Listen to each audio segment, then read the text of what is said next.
Deal Carnegie کی کتاب how to win friends and influence people کے اردو ترجمے دوسروں پر جادو کیجیے سے پیش خدمت ہے اگلا نکتہ، دوسروں کا خیال رکھیے۔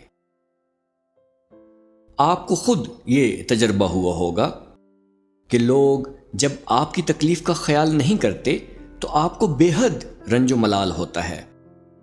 اس لیے اگر آپ کو اپنی ذات میں ایک سحر انگیز کیفیت پیدا کرنی ہو تو دوسروں کا بھی ضرور خیال رکھیے۔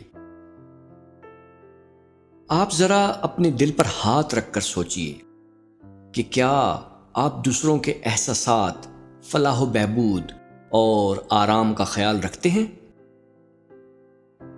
دنیا میں شاید ہی کوئی ایسا فرد ہو جس کے احساسات کا احترام کرتے ہوئے آپ کوئی کام کریں اور وہ اس سے متاثر نہ ہو۔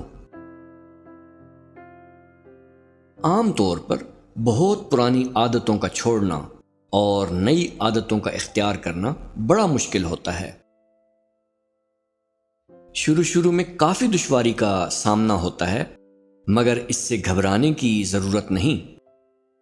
اپنے دل میں یہ طے کر لیجئے کہ آپ آج سے روزانہ ایک نہ ایک کام ایسا ضرور کریں گے جس میں آپ کی کوئی غرض شامل نہ ہو۔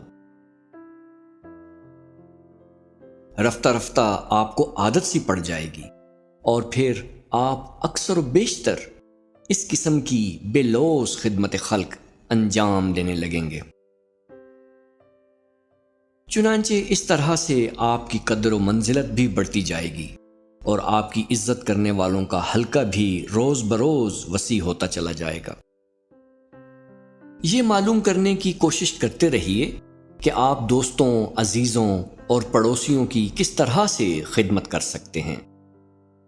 جتنی آپ دوسروں کی مدد کرنے کی کوشش اور اپنا وقت صرف کرتے جائیں گے، اتنی ہی آپ کی ذات ان لوگوں کے لیے سحر انگیز ہوتی چلی جائے گی۔ جس طرح آپ حساس ہیں اسی طرح دوسرے بھی ہیں۔ دوسروں کی تحقیر کرنے سے ہمیشہ اعتراض کیجیے۔ بحث مباحثے کے دوران اس بات پر منحصر نہ ہوں کہ ہمیشہ فتح آپ ہی کی ہو۔ اختلاف رائے کے موقع پر کسی کو منہ توڑ جواب ہرگز نہ دیجیے۔ یاد رکھیے کہ خلوص و محبت، بے غرضی، انکساری اور حلم و مروت ہی کی بدولت انسان کی ذات میں ایک سحر انگیز کیفیت پیدا ہوتی ہے، اور یہ تمام خوبیاں صرف اس وقت پیدا ہو سکتی ہیں جب کہ انسان ان کا خاص طور پر خیال رکھے۔